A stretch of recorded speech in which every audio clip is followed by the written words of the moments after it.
થયું હું ભેકડા થાય છો ઘર માથે લીધું તે તો હું તમારા હારું ચા બનાવતી હતી ને તો ચા બગડી ગઈ. હાથ તેરા ભલા હો.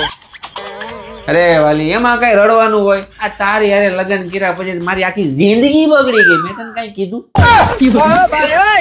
પણ એક મિનિટ દૂધ તો હજી હવારે તાજે તાજું આવ્યું છે ચા કેમ બગડી ગઈ એમાં એવું છે ને હું ટેન્શન માં હતી ને તો ટેન્શન માં દૂધની જગ્યાએ છાશ નખાઈ ગઈ.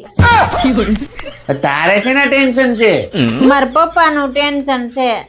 તાર પપ્પાને ઓલી છે ને ટેન્શન છે એ જો ને બધાયને ઉપાધિ કરતા હોય મને એનું ટેન્શન છે. લા તાર પપ્પાની બે મોટી ઉપાધિઓ બે હાડું બાર લઈને આટા મારી છે ને એને છે ની ઉપાધિ